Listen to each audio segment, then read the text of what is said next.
Hi, everyone. Welcome to the October slash November Early Research Career Skills Workshop.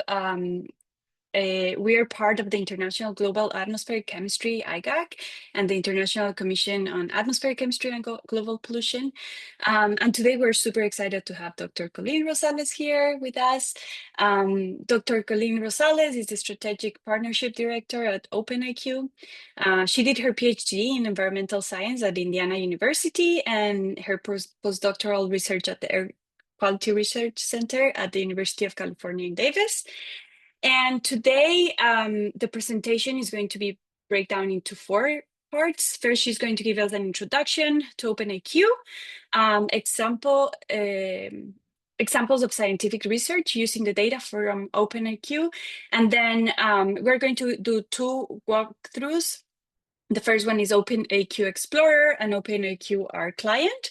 And you all should have received a reminder email from Zoom. And then there were a couple of links to register for OpenAQ and download these R packages to follow along with Colleen today. She has also pasted those in the chat. If someone has not received those, please let us know so that we can paste them there again. And with that, Colleen, take it away. Thank you so much, Juliet. And thank you so much to IGAC for inviting me to give this workshop to you all today. I'm hoping that we get through the material as intended. And if not, I'm happy to answer remaining questions offline as well. But as mentioned, I will be given a little bit of introduction of what OpenAQ is and who is working behind the scenes as well in this platform. And then I'll give some scientific applications that we've seen folks have used OpenAQ for. And then, of course, the meat of today's presentation is walking through the 2 tools. One is Explorer, and then the other one is the R client. And as mentioned, you should have received some instructions in registering and in also installing the R client. However, if you haven't done that, no worries. You're welcome to also just watch today and follow along later since this session is recorded as well.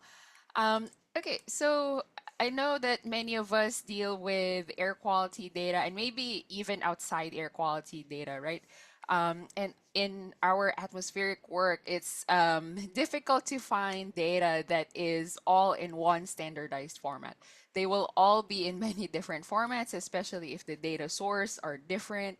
And then, some of them might not be machine operable. Some of them will exist in formats that are unfamiliar. And so we have this challenge where, it takes up a lot of time to be able to work on the data and look at the trends and look at what we exactly want to look at because we need to clean the data, we need to standardize and match the timeframes and things like that. And so this is the one of the challenges that we hope to address here at OpenAQ. So the standardization and harmonization of the data, many different air quality data sources worldwide. So we look for these public data sources and then put them in a one-stop shop and put them in a standardized format such that it doesn't matter what data source or which air quality data provider you're looking at, if it's a reference monitor or if it's an air sensor or if it's a different type of air pollutant, you're still able to see this standardized format. And also we provide other features as well, which I'll talk about in a little bit. But our hope here is that you won't have to spend as much time in cleaning up the data and lining up all of the timestamps and things like this. That, if especially for us, working in the atmospheric space, we not only deal with data, but we deal with a lot of data. And so, sometimes this really takes a lot of our time. And so, our hope also is that this would be of kind of a lot universal use, right? Not only for scientific use, but also for many different use cases. So the data in OpenAQ is completely open source and open access. You can access it for free for any purpose that you have. And currently, we have 2 billion data points, over 2 billion data points in 21,000 over 21,000 locations in 139 countries. And we see, actually, I think this is more than 14 nowadays. We see a lot of scientific and media uses each month. And this is really, for an open source platform like us, it's really nice to see that people are really using this data as well.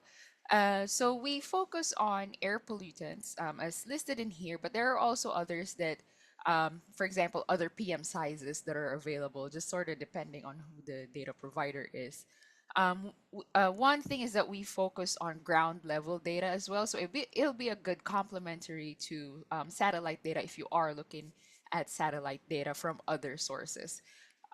So we provide the data as mentioned in here for these pollutants, and we provide reference monitors as well as air sensors. So in the early days of OpenAQ, we were aggregating reference monitor data only, but in 2021, we have started aggregating air sensor data as well. So that also really increased the coverage of the air quality data that's in OpenAQ.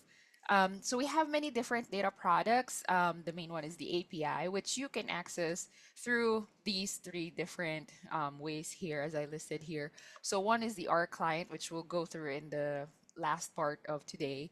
The Python SDK, so I know a lot of folks write in Python. This might be useful to you. And then as well as the Explorer, which is the first one we'll go through today. This is a map, and you can view single locations and things like that. There's a limited data download here, but you can download data as a CSV file. Okay, so as I mentioned, there are many different users of OpenAQ, both in the scientific realm as well as the non-scientific realm.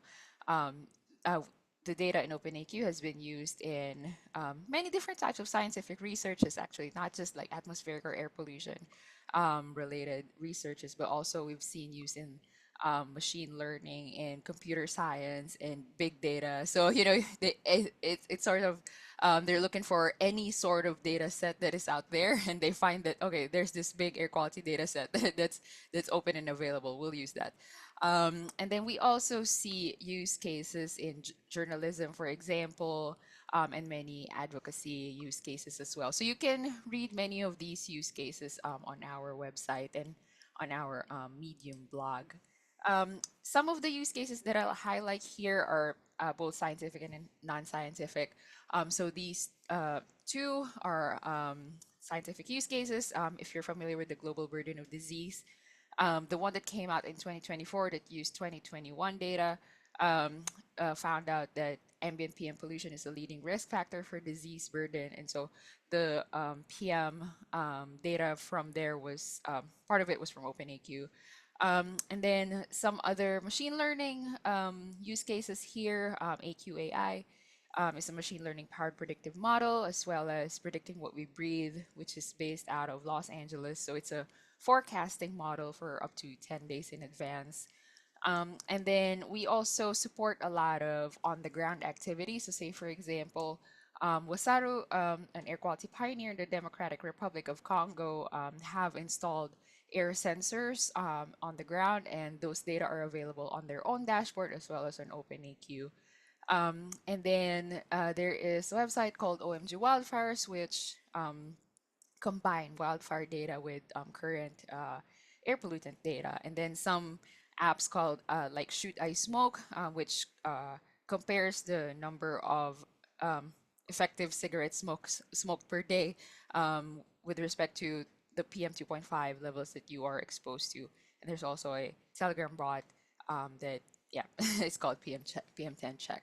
So those are just some of the use cases. Want to put some light into satellite use cases. And even though, again, even though we don't have satellite data at OpenAQ, the ground level data at OpenAQ is used as a validation data set for many of the use cases that we've seen. So say, for example, well, actually, this one is more of a modular data set where you can kind of mix and match what sorts of data set do you need.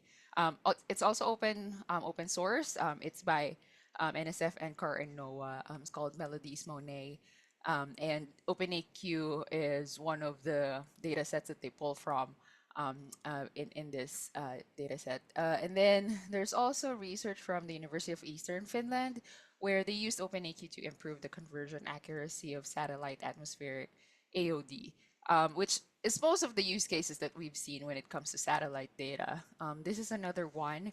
So global validation and hybrid calibration of CAMS and MERA2 PM2.5 reanalysis products based on the OpenAQ platform. So they looked at CAMS and MERA2 reanalysis products and used the data, the ground data in OpenAQ as validation for this one for PM2.5, and then there's another version I think that's for ozone. So yeah, just another maybe if you're working with satellite data, you might find that the ground data that's available in OpenAQ is something that could be useful to you as well. Okay, I've mentioned the global burden of disease. So yeah, again, we're used as one of the data sets that was used in the global burden of disease. Okay, so I'm gonna pause here and let you give you a couple minutes to open the Explorer. If you have multiple monitors, feel free to open the OpenAQ Explorer by going to explore.openaq.org, and I'll do a little bit of walkthrough of the Explorer. And also, if you can, also feel free to register. Registering is free. You need your um, email address and you get a verification. And yeah, yeah, it'll give you an API key, which you need to access for the R client as well. Okay, so this is how it looks when you go to the Explorer. And if you would like to read how to kind of explore it, there's also a guide in here as well. Um, so the default is that it wouldn't show you historical data, but you can access historical data in OpenAQ. Um, and you just click this checkbox here that says show locations with no recent updates. And you can also choose reference monitor locations only or air sensor locations only. Currently there are 8 air sensor partners to OpenAQ, or yeah, that partner with OpenAQ and share their air quality data with us. And they share the open data ethos as well. So their data is available on OpenAQ. Okay, so I've already mentioned that. And then you can also access these pollutants. And like I mentioned, there are other pollutant types, just that you might need to use the API and access them in a programmatic way rather than looking at the Explorer. Um, and then choosing data providers. So you can choose different data providers. And what that means is it could either be the air sensor manufacturer or it could be the government entity that is providing this data. So if you click that, you'll be able to see the list of all the data providers to OpenAQ. You'll be able to select. Um, so just one example here, if you're interested in locations where there are IQ Air sensors, um, this one with the caveat that not all IQ Air is available right now. Um, there are specific locations where IQ Air data is available at OpenAQ, but say for example, you're interested in those locations, then you can click that and then you can update the map with that. And then this one is an example of how do you look at one specific location and see more details about that location. So say, for example, this is a location in Malawi. And if you look at that location, it shows you a quick view of the readings from that location. If you click show details, it'll show you the detail page, or it'll bring you to the detail page, which shows you a lot more information about that location, about that sensor. And we'll do a little bit of walkthrough here in the website itself. And then, so other types of, or the types of plots that you can see, these are like the quicker plots that you'll see on the detail page. One is a time series plot, and I've also like put some example questions that you can ask with these sorts of plots. So for example, this one, you can see from the current date and 30 days prior, you can see the data. You can also adjust this to the last 24 hours or the last week. We only show here if the data are above 75% complete, but if you go to the API, you'll see the whole what was provided by the provider. Also, just for visualization purposes, this will show, I think, 15-minute averages, or if not, just it's more average just for visual purposes and just so that it loads faster. But the data is there and available. You can download to the granularity that the provider has provided. Just say, for example, they provided a sub-hourly set, then you'll be able to see that sub-hourly. Oh, actually, it shows here. Hourly average is shown. Okay, so you can also see diurnal plots. I know we love our good diurnal plots here, looking at diurnal trends. And so for a yearly diurnal trend, you'll be able to see that on the detail page. It's a good kind of first look into a certain site or a certain location. I mean, if you hover over the bars, you'll be able to see the um, quantiles as well. So it's good for kind of just quick look of, okay, are there sort of outliers or what is the usual, sort of range that I should expect for this specific location? And again, some example questions that you might be asking in terms of looking at these sorts of data. Okay, so like I mentioned, an API key is required to download these data. Just kind of browsing in the detail page, you don't really need an account, but if you do want to download the data, you do need to register. And again, an account is free, and it's easy to sign up. You can download the data from the detail page by, yeah, the, the download panel in here. Just a note that the data download using the Explorer is quite limited, and you will have to kind of play around because the limit is 1,000 records or 30 days. And so sometimes maybe you'll have to cut the time periods into littler chunks so you can download the enough data. You'll also, it's a CSV file, so you'll be able to open it in however way you'd like, either programmatically or through Excel. Um, Okay. There's also custom lists. If you're one to have like favorite sites, or it's kind of the similar idea as a bookmark or your favorite websites. It's the same idea here. Putting a star on your favorite locations. And the nice thing is that it can be a heterogeneous list. So these are some examples of my own lists that I've created. It can be a heterogeneous list of air sensors. So this is one example of a project that I'm following called Sustenta Honduras. And I'm looking at the PM locations that they have. And so I have this whole list and I can see that, okay, these are their sensors. And this is another one that I'm following, another project. And then you can also see them on a map. And yeah, instead of the list view, you can also directly add them to your list. This is what I'm mentioning. It can be a heterogeneous list. It can be a combination of reference monitors and air sensors. It can be different brands of air sensors in your list and things like that. So just kind of depending on, you know, why do you want to create that list? So it just depends on you. Okay, before I jump into here, I wanted to show you all sort of the website itself. And again, you're welcome to follow along. And if you don't want to follow along, that's okay too. You're welcome to explore it a little bit later. So I'll share here um, my browser. Um, Okay, so you should now be able to see my browser. This is the Explorer. I kind of zoomed into Africa here, but if you zoom out, you'll be able to see. I've checked the show locations with no recent updates, and so you're able to see historical data as well.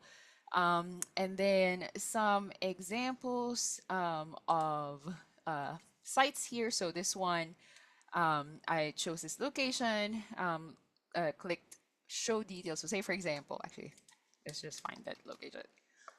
Um, that one is in Accra. Okay, we'll just zoom into Accra. um, okay, so if we zoom into Accra, I don't know if I'll be able to find the specific location, but okay, here we go. So you'll see that I'm logged in. Since I can see lists here, if you're not logged in and if you're following along right now and not logged in, you won't see this add to list. But if you are, then you'll see it. So this one, the information is here. It's short. It's sort of a quick look into these information. If you click on show details, you'll be brought to the detail page. You can see download data here, which will bring you to the bottom of the page. And then this, zoom in here, you can see better. This is the information about that sensor, who is the owner, that's Breathe Accra. And then since when they have been reporting, what's the provider, what type of license, which is important because it depends on the data provider, what type of license they are allowing you to use their data for, and if they need attribution or not. And there's a link to that as well. So this location, there's some blips in the data, but if we look at maybe, I don't know, the last 30 days, we might be able to see better trends there. And you can also choose to see logarithmic. Just kind of depends on the location. Sometimes looking at the logarithmic scale is much more useful. And then here's the diurnal, like I showed you a minute ago. And you can, if you hover over, you'll be able to see the quantiles as well. And then the download section here, you can download the data as a CSV. And again, you maybe have to play around what would be the time period that would best give you the amount of data that you need. Just because it really differs from manufacturer to manufacturer or from provider to provider. Sometimes they will provide hourly data, sometimes they will provide sub-hourly data. Okay, and then I mentioned to you all lists. If you go to lists, you'll be able to see here the lists that you have created. There's also like some other examples of sites that I've mentioned or I've pulled up here. So yeah, generally just how the web-based Explorer works is here, and you're able to kind of explore that as well. Okay, so I'm gonna pause because I see questions coming in the chat here, and this will also give you an opportunity to kind of switch into the ARC client if you are if you want to follow along, and if not, that's okay as well. Okay, okay, Yes, Colin, we have few questions for you here. sure. So the first question from Andrea, is there any way to have an automatic download of the data? Because my aim is to download observation close as possible to present and use them as base for forecast. Sorry. Yes, there is. And let me share the screen while we are answering these questions. The quick answer to this is yes, through the API. That's the kind of automatic and programmatic way you can download the data. There are a couple ways to access the API, which is the R client and then Python. With Explorer, you can't automatically download the data. It's kind of manual. But that's one way you can access the API programmatically. All right. And the second question from Sanchi Wong. She would like to know what the advantage of OpenAQ are because there are others platform like IQ Air, which also global network. So do they use the same data providers? For example, like do the data come from the local government? Thank you, Sansi, for that question. The answer is there might be some overlap. Like, say, for example, I'm not fully aware what all outside or external sources IQ Air are aggregating. On the other hand, at OpenAQ, we don't have our own monitors. We simply aggregate air quality data from many different sources. So there might be some overlap with other sources, and maybe it really depends on your purposes. Like, say, for example, you are looking at a very specific location and you find that, say, for example, Air Now or IQ Air is enough for that purpose. Then then OpenAQ might not be, or it might be a redundant tool.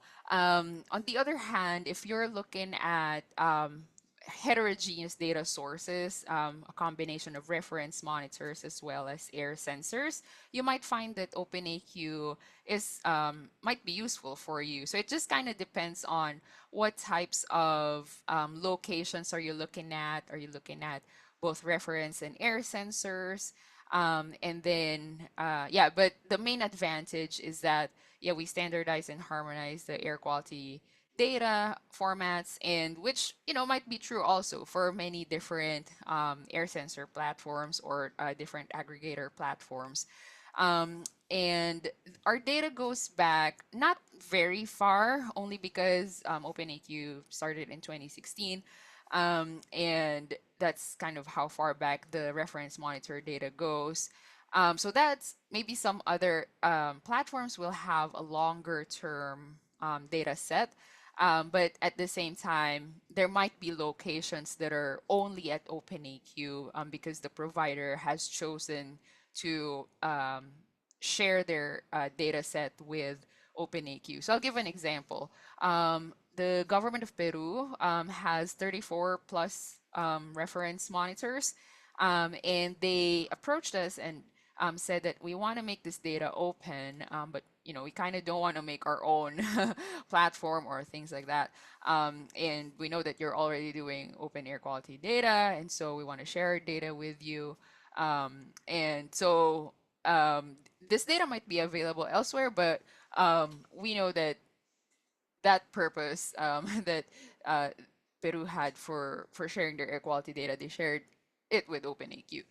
So now you can compare that data with other locations because they're in a standardized and harmonized format. I hope that answers that question. Yes. And we have last question at the moment. So we have question from Ariel. How are the reference monitors survey and are included only those with open data or are others from private sources included, for example? Thank you, Ariel. The um, the reference monitors that are in OpenAQ, um, they share their data publicly and openly. And again, sometimes, like the example that I just mentioned, some of them will choose to share their data with us, or sometimes research institutions. Will also choose to share their data with us. Maybe it's not available elsewhere, but they want to make their data open. So they share their data with us. So um, many times, if it's publicly available, you will see it in OpenAQ.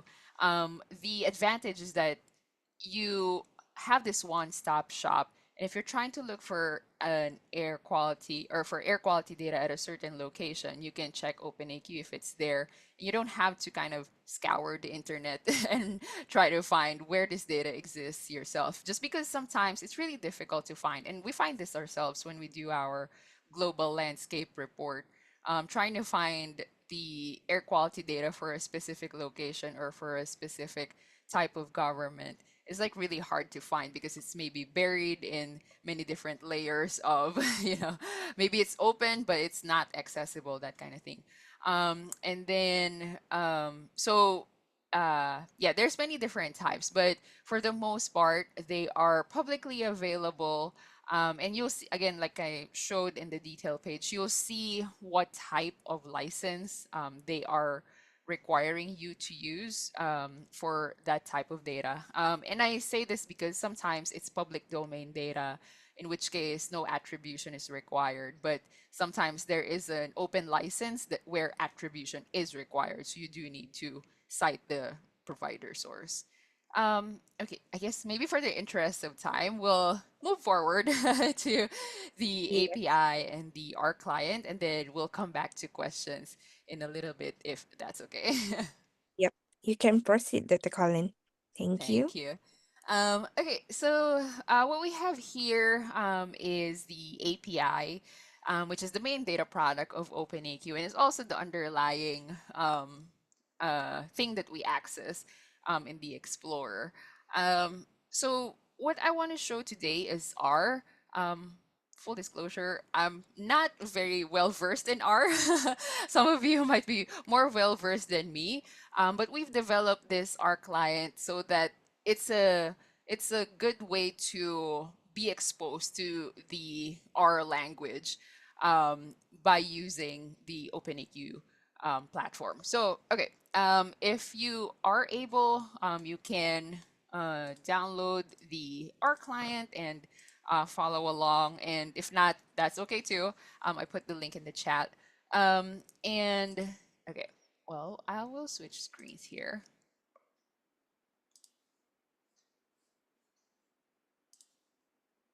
Okay, should be able to see. Okay. Um, like I mentioned, you do need your API key. You should treat your API key like your password. But which, for this tutorial, I am showing you my API key here. But if you go to the Explorer, your Explorer, what's it called? Dashboard, you should be able to see your API key, which I will show you how you can see your API key.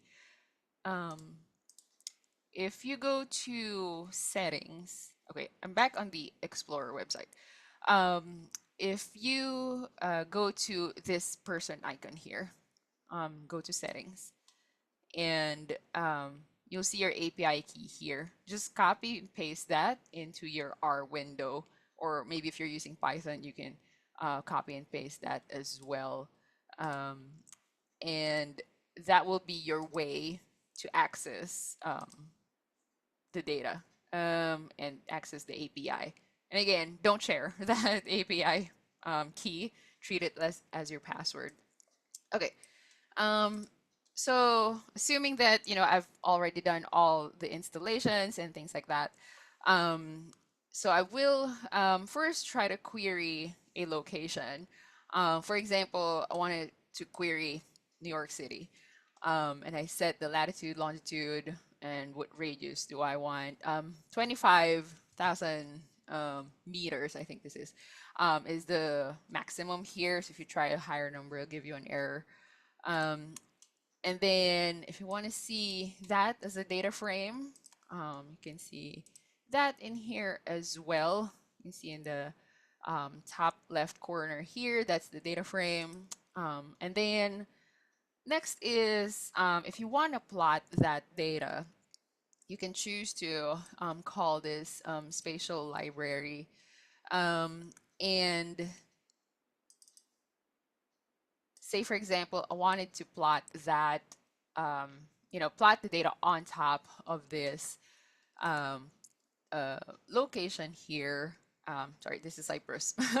So if we look at the data in Cyprus, for example, plot that on a basic map, you'll see here, these are the points that are in OpenAQ, or the data that's in OpenAQ overlaid in this bounding box that we set here, which is Cyprus. And then say, for example, I queried the locations in New York City a little bit ago. And if I choose to plot that, then I'll be able to see, again, there is a maximum radius here, so it's probably not showing the whole of New York City. but these are the points overlaid on that, on top of that. And then say, for example, we switch to another location. I want to look at this location in Abu Dhabi. And this location ID, you're able to see that on the detail page on Explorer as well. So you can choose to go back and forth between Explorer and R if you'd like. So anyway, looking at this air gradient sensor in Abu Dhabi, for example, we're gonna get that location and just setting the time zone so we can query the measurement, and then looking at the measurements there, and say, for example, you want to plot that as a line chart, then you're able to see that line chart here. It's not very visually appealing as you would like maybe to be put in a publication, but it's something that is useful for a quick look of the data. So say, for example, you just want to see quickly what the data looks like for a specific location, then you can use this one. And then some of you who already write in R might be familiar with ggplot, then you can use the features of that as well to spiffy up your plots. So looking at, say, for example, plotting different types of plots with ggplot, this is a box plot just for that one location. So yeah, just a similar type of what we saw, type of plot that we saw a while ago on the detail page, just a different type of formatting and less color. So say, for example, you want to see the pre-computed daily averages of the data. So like I mentioned, you are able to access averages of the data. Again, that's one way that we would like to decrease your time in trying to deal with all of these data, is that we provide averages for you as well. So if you wanted to access those and plot those in a plot where you can see the WHO averages, or sorry, the WHO daily guideline, which is this line here, you're able to do so. And again, this is daily average PM 2.5, which you don't have to compute yourself. It's already available. You can access it in here. Okay, and then maybe some of you are already aware of the R package called OpenAir. This is also something that you can kind of integrate in your workflow as you access the R client that we've made in OpenAQ, and then you want to use the OpenAir package. What you can do, you just need to make sure that the data, or sorry, the date time format is what OpenAir requires. There is a specific date time format that OpenAir requires. So you want to change that. Let's say, for example, this is cleaner catalyst reference monitor location in Indore, India. And if we run that and we'll see these sensors, this is what I'm saying, like it does need to have a different type of date time format.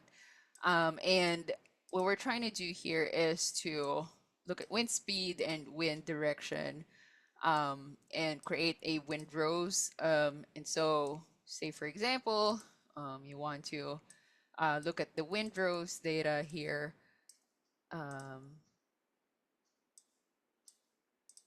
And write that to a CSV, you can do so. So this is what I'm saying, OpenAir expects specific column names, and sometimes if you don't have those column names, it won't run or it will give you some error. So you do want to filter out any missing measurements. And then you should be able to come up with a windrows plot in here. So again, those are features of another library function called OpenAir. There's also, they have a good documentation as well. So if you're interested in that, it's available online. But that's kind of outside of the R client for OpenAQ. So if you're just wanting to look at, say, for example, the trends for a specific location, which again, I'll just rerun this one. If you're just trying to look at the specific trends at a specific location, called the PM 2.5 measurements from that location, that's something that you can easily do with the R client. And I'll share with you the, if you already maybe have seen the website, this might be redundant, but the R client uh, documentation is in this website, which I linked in the chat. And then similarly for Python, if you go to python.openaq.org, you'll be able to see the documentation for Python as well. Okay, I'm gonna stop there. I know there's like a lot of information, but I'd be happy to take any questions if you have any specific ones about maybe a specific location or a specific feature that you wanted me to kind of go through again. I'd be happy to do so. Thank you, Dr. Colleen. I think Ariel have one question related to the requirement if we want to include our low cost sensor in OpenAQ. Oh yeah, So what are the requirements? yeah. Thanks for that question. I'm gonna just reshare this page. So the requirements for low cost sensors, we do have some sort of rubrics, just because one, we're a very small team, and we do have limited capacities in terms of what sorts of data we can realistically incorporate in the platform. So one of the criteria there is that it should be in a low and middle income country, because that's where, and in environmental justice communities, because these are the areas, as we've seen, excuse me, as you've seen in the Explorer map, there is a lot of gap in there still, right? Maybe we can reshare that screen. Yeah, there's still a lot of, oops, well, let's reload that. There's still a lot of gaps in the global south, for example, in many low and middle income countries. Um, and we do want to fill in those gaps. So if you know of any, not just low cost sensors, but say reference monitors that are being set up or not being shared in OpenAQ, but you know that they're open or they're willing to share their air quality data, do let us know. We'll be happy to work with them. And say for example, there's an air sensor provider that you know also has the open ethos and is very willing to work in terms of um, providing their API or things like that. We'll be happy to work with them. But yeah, again, the main focus now is on areas where there's little to no air quality data. We really want to fill in those gaps. All right. And the next question will be, is there any QA/QC for the OpenAQ? And how Yes. does it done? Thank you so much for that question. This is maybe the number one question that I get all the time. So in terms of QA/QC, many researchers have many different definitions of what they would consider as a QA/QC, right? So on our end, we want to um, provide the data as close to what the provider has provided. So, say for example, air sensor manufacturers will maybe have their calibration or their types of correction factors that they may be already applying. So that is what is displayed, or sometimes it'll be, you know, kind of raw data. And the reason there is that many folks also would like to apply their own correction factors that they deem would be more appropriate for their data. So we want to allow that type of correction that can be applied as well. There are types of sort of QA/QC that you can do, or that the platform does allow you to kind of inspect the data. So like I showed you a while ago, the detail page does show you the quantiles, and that will give you sort of an idea of, okay, this is the typical range of measurements that this location experiences. So, but again, it kind of really depends on the user, what sort of quality are they looking for. As much as possible, we provide the data as close to what the provider provides. Hope that answers that question. Here.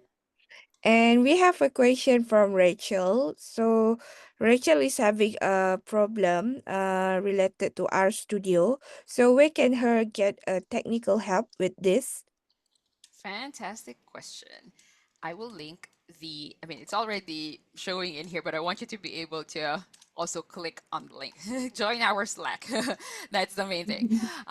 Join Slack. We're very responsive in Slack. This is where you can get technical help. Say, for example, you're getting a 422 error or all these error codes. We can help you with that. Or say, for example, don't maybe copy paste a whole big chunk of code because we won't be able to find exactly where the problem is. But say, for example, you're getting, like, say, for example, you mentioned here that you are getting some trouble in installing the package in RStudio. You can let us know there. And maybe what will also help is maybe give us a step by step of like what you do or maybe the error message. Then we'll be able to kind of decipher it as well, like what could have been the problem. Also, feel free to email me. I'll maybe share my email here.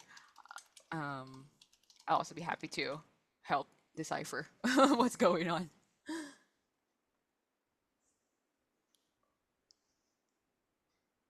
I think we have another question from Gerald.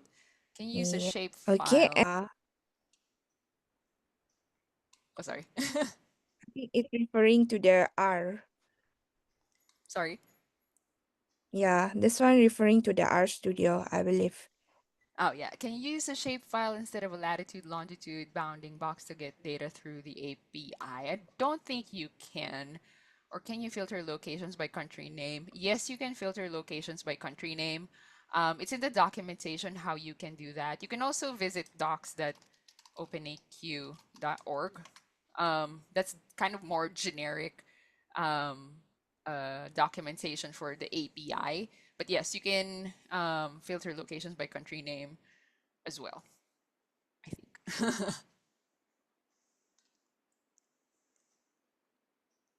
But yeah, if you have like specific questions as to like how to query, the documentation is complete. It'll be able to tell you. There's also example prompts in there as to how you can more efficiently query the API because sometimes you might hit a rate limit, especially if you're trying to do things programmatically. You might hit a rate limit and so we do have examples there of how you can efficiently query such that you get the data that you need and you don't over query in a sense. Okay, couple more questions. Any official documents to introduce the quality of the data or providers? Couple of things. So we do have, if you access the API, there are metadata available for some of the locations. Some of them, I think, also provide, um, what types of, well, some of them are from air sensor manufacturers, which you can go to the air sensor manufacturer and look at the specs. And then some of them will have information on what government what government entity was providing that data. So you'll also be able to go there. And then yeah, in the API itself, if you directly access the API itself, you'll be able to see some more of these metadata. Yeah. So another question is what region, oh, does OpenAQ cover regions in Africa and what region and how is the coverage over the African continent? So I think it'll be worth for us to look at the map again. Admittedly, the coverage in Africa, we are working still on having more. But There are historical data as well as current data. So I think there are many new locations that have come up because of many projects that are requiring the data to be open in these locations. So say, for example, Cabo Verde has some. Um, we have some in the Gambia as well.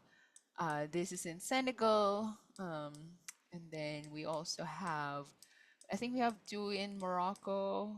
Um, Admittedly, again, that's not a lot, but we keep on working with folks to um, have more locations. And then I think we have very good coverage in Accra.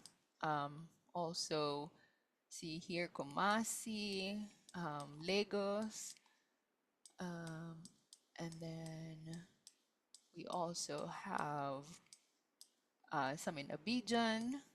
Um, and then there's historical data in South Africa. I think these are reference monitors. Um, and then these are newer ones in Harare. We also have newer ones in Malawi as well, as I've shown a while ago. So there's a sprinkling here and there. Do you plan to install more specifically in Africa? We don't install any air monitors or air sensors, but we know of projects that do install these air sensors, and they've been specifically funded to install air sensors and reference monitors in many different locations in Africa, and we're working with them to have their data online on OpenAQ. So yeah. All right. Thank you everyone for the excellent question. So I believe now maybe we can hand the session back to Julieta um, to close the workshop. Yeah. Well, thank you to all participants for being here with us. Again, we're super excited to have Colleen. Thank you so much for being here with us and for working us through OpenAQ. Very exciting. Especially, I'm very excited to see that he has more networks come from the global south, which we desperately need. And yeah, and thanks for sharing all those links and your email. Please, folks, feel free to reach out. And yeah, and stay tuned for other IGAC ERC events. Thank you all so much. Have a great rest of your day.